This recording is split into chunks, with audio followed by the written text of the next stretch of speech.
Welcome back to the Screensavers. We talk so much about Napster downloading music, stealing music, the new music stores. We've been covering this story since day one, really.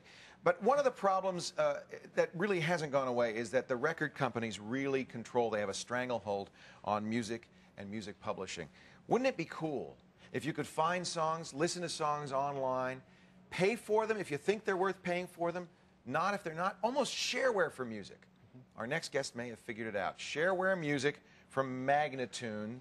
John Buckman, welcome. Thank you. I love your slogan, "We are not evil." That's right. What do you mean by that? Well, I think most people realize that the big five record labels are evil. And, when they're going on Kazaa or Nutella, they're downloading music because they feel it's a social act fighting against the industry. You're basically a music store, but the twist is you don't have to pay. Right. What kind of music? Show us a little bit of how it works here. This is Magnatune.com. Well, the big thing about this site is it makes it easy to listen to music. Right. Most sites, when you go to them, you get 30 seconds and it sounds lousy. Well, people don't have time for that. Right. So when you go to this site, you pick a genre, and there's the top genres here. Classical, electronical, metal and punk, new age, rock, world, and others. Right. We're going to go to electronica here. Okay. And on the top here, you can listen to a mix of all albums. And you click on that.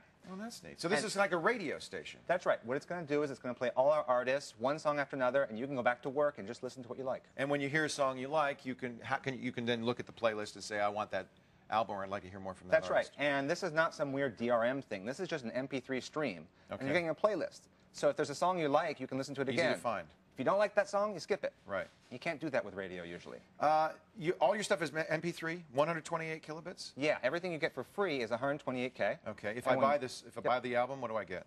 You get a number of formats, including a CD duplicate, a WAV file that you can burn right to CD. So you do full quality? Absolutely. Wow. And you can download that? Yeah. If you've got the bandwidth, of course. On a cable modem, it's about an hour to download an album. A full album? Mm-hmm. Wow. Yeah, because it's about 70 megabytes. Yeah. Yeah. That makes sense.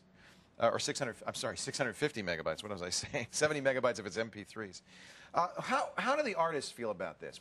Who is signed up on your label? Yeah, so the big thing between this and an iTunes or Rhapsody is I only work directly with artists. You don't go to the labels, Absolutely obviously. not. You just call them evil. Yeah, we have nothing to do with labels. All right. And the reason is I only want to deal with artists because this is about getting money to the artists and making sure they make a living off of this. Right. So when you buy music on Magnatune, half the money goes to the artist. Directly? Absolutely. No middleman? It's like fair trade coffee. Right. I like the idea because I think artists deserve to get paid. I think people deserve to be able to listen to the music ahead of time and have it in any format they want without copy protection. Now, how many of your artists actually have record deals? Probably about 2/3 of them have record deals. 2/3? Yeah. So it really isn't all independent artists. This is people who have recording Well, contracts. they're usually people who have recordings out and they've been dropped by their label or they've sued their label to get off. I mean, I have one artist who sold 20,000 records on New Age, and they got nothing, no money whatsoever. So they threatened to sue and they got off the label. They got no money, but at least they got the rights to the label. Do you find that's a common story? Yeah, that's so common. Artists on Magnatune, for the most part, feel like they weren't getting the money that they deserved from the label? Yeah, I talk to classical musicians, and they approach me and they think, I'm not going to get any money anyway. Right. So I might as well put it on Magnatune, and maybe someone will hear it. And that's just a crazy way for people to think, but that's what the record industry has taught musicians. How many of these were records that they got back? How many of them are recorded in other ways? I mean, in the classical side, probably a third are actually CDs. Yeah, and they get back. It's typical in classical for after 5 years to get the rights back. Okay. In electronica and rock, you're talking about mostly bands that are unsigned or they've signed with other labels, and then they record new things because the record contracts there are much more draconian, and you're never going to see the rights back. Absolutely. They own the copyright. Yeah, they own it forever. So how do they record these? If it's a classical band, well, if it's classical, most people have home studios. They have Pro Tools. You know, $2,000 gets you an amazing studio these days. I mean, that's really part of the revolution. It's not merely a distribution revolution. It's a revolution in how you make music. Yeah. In the old days, you needed a record company because somebody had to pay for the recording studio time, which was very expensive. Right. But now people can do it themselves. Right. And you talk to someone like 9 Inch Nails, they're not going to a studio for 9 months. You know, they're going home for 9 months. Yeah, so it's a lot cheaper. Yeah. And Let's hear some music. Can we play some? Sure. I'm going to click on this one. This is ABA Structure. So you can listen. Now, I noticed there's Play Hi-Fi. That's for broadband, obviously. Lo-Fi. You can listen to individual tracks or the whole album. That's right. Okay. And then, of course, if you want to buy, there's a buy link there. Yeah. And this being a demo, of course, it's not responding right away. That's just how these things are. We may have brought your site down. The other thing I like that's cool is that you can license music there. So if you're an independent filmmaker, this might be a good place to go to find music for your film. That's right. In fact, if it's non-commercial, if you haven't made any money yet, it doesn't cost you anything. That's right. Yeah, actually, in Europe, just today I talked to a filmmaker who was an independent filmmaker. He had a budget of 200 grand, and he didn't have a distributor yet. Right. So he used the music because it's all a Creative Commons license. There we go. Well, thank you for bringing my site down. We warned you. Now, folks, you'll be able to get on Magnitude in a few minutes, but I think we just clobbered the site. But I know that John can go and quickly turn on some more bandwidth. I'm going to call my coworkers. Did Slashdot bring it down that fast? Slashdot, no, Slashdot took about a half hour. Yeah, so I guess you have a more passionate audience. We work a little faster. I have to say, I've listened to a lot of the music on here, and you have a really nice selection. I really like the classical. Thank you. I think that's wonderful. It sounds beautiful. The quality of the recordings is excellent.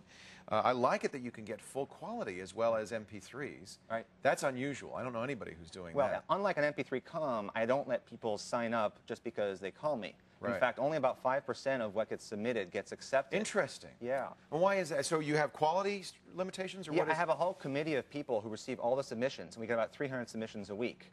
Wow. And of that, about 15 of those we follow up on, and about 5 or 6 of those will sign up. So we do about usually 20 to 30 artists a month, and really wean it down. So the quality on here is, you want everything on here to be good. I want it to be as good as anything you can buy in a store, Right. and then get really excited about. So I love this model. I mean, I think it's a really great way of getting the artists the money, getting the users what they want. Everybody's happy. Let me ask you, though, how effective it is.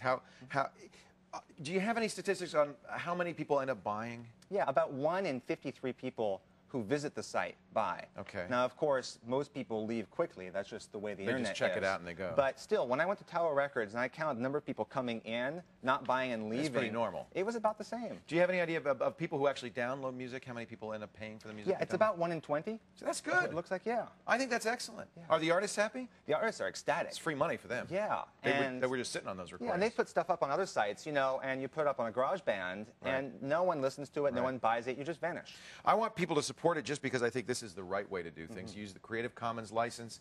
You're open in the architecture. You're putting out MP3s or waves. You're not putting DRM in there. MAGNATUNE, Magnatune.com.